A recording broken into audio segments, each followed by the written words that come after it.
Brian Hampsheir, 27. Occupation, racing car manufacturer.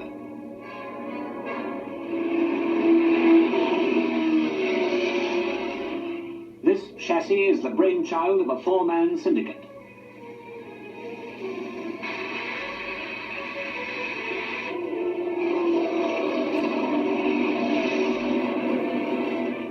And part of one of the most successful teams in sports car and racing history. All with one object in mind: to win races and to win customers, to keep Britain in the lead in the most competitive sport of all. Brian Hampsheir is at the beginning of the long road that ends at the checkered flag of racing victory. A lone figure, pitting his wits and engineering skill against the vast resources of the famous names in racing. But they too, almost every one, began like this. Brian is building this car in London, in his mother's bedroom.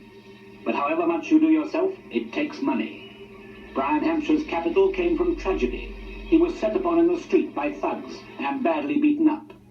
For his injuries, which stopped him racing, he got compensation, and it was this money that gave him his start.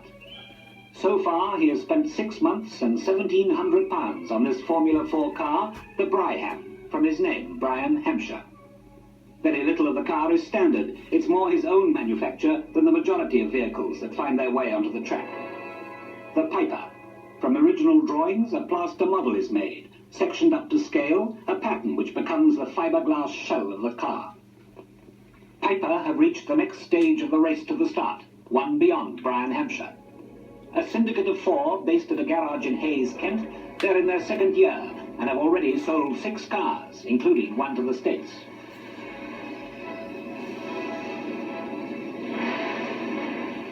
Bob Gaylor is the technical brains of the outfit. Modifications, some secret, are going to develop 320 bhp from a 1600cc engine. At the moment, 205 bhp is thought pretty remarkable.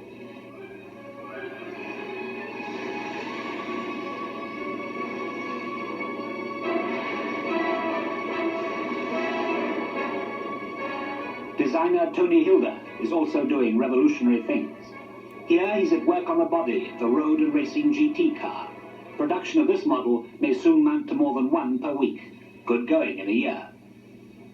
Number 1 brain of a brainy quartet is the ever trilby-hatted George Henrott. An ex-racing driver who built his own cars, 5 of them, because he couldn't afford to buy them. He went into the garage business in order to have somewhere to keep his races. The Piper began as a spare time hobby. Now it's beginning to be big business.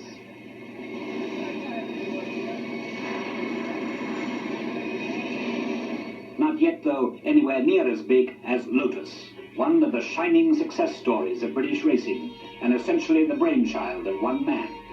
Colin Chapman, away building up his overseas sales when Look at Life called at his brand new Norfolk factory, is that man. An almost unique blend of talents for design, development, pitwork and selling, Chapman was once where young Brian Hampsheir is now. It took him 15 years to make the breakthrough. Now this factory has a working force of over 500. Chapman himself says that designing road cars is 10 times more difficult than designing racing cars, and the road to the Elan has been a long and arduous one. Over 10 years since the idea was born.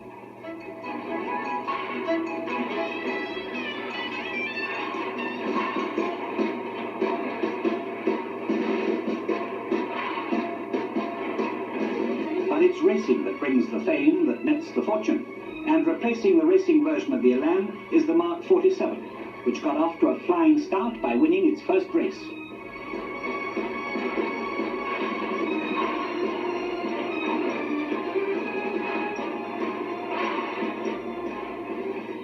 And they all meet at the racing car show in London. The show was the first in the world to achieve international status. In 1967, over 100 companies exhibited. Enthusiasts saw the new Mark 47. Brian Hampsheir was barely ready, but even without top sections, his car drew 5 orders, a subject of test.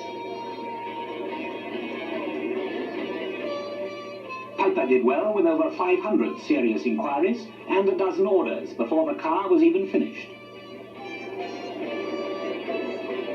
Star of the show was champion Jack Brabham's Formula One Repco Brabham, which can exceed 170 miles an hour.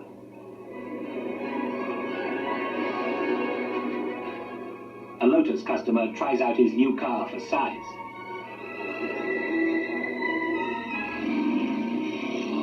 Testing, perhaps the most important stage in the development of any car, whether designed for track or road. Not only performance is at stake, but this is where lives are saved by the merciless testing of tires, brakes, steering, and the safety factors that go towards reducing road and track risks.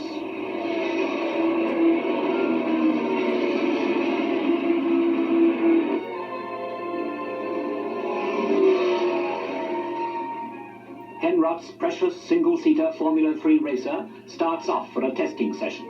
He won't drive himself. A bad smash-up at Brands Hatch in 55 put paid to that.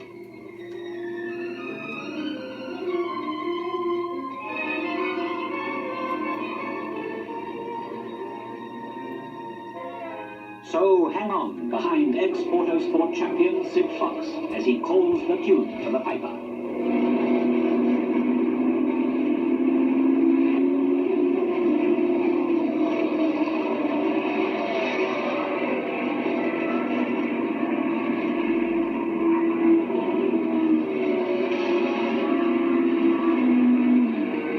Testing will go on for many days. Fox is feeling for the natural behavior of the car, which must react exactly to the will of the driver. On this occasion, he discovered that the front roll bar needed strengthening. Increasing roll resistance subsequently led to the discovery of another fault. The rear springs were too strong. The perfect car has never been built, never will be built. The winning car is the one with the fewest faults.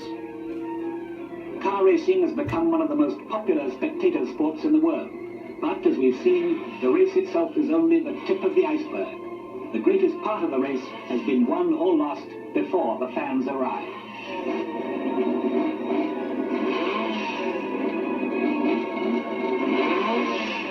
Glamour and racing go hand in hand. In this case, wash leather in hand. The first motor race was run in France in 1894 for voitures sans chevaux, carriages without horses. It was won by a steam tractor. The first car proper to finish averaged 11.4 miles an hour. Only 70-odd years ago, barely a single lifetime. Almost everything that goes under the bonnet was invented in the first few years. From then on, the story has been one of a continuing search for improvement, involving many millions of money, many thousands of fanatically determined people, racing to win in the race to the start and beyond it to the finish.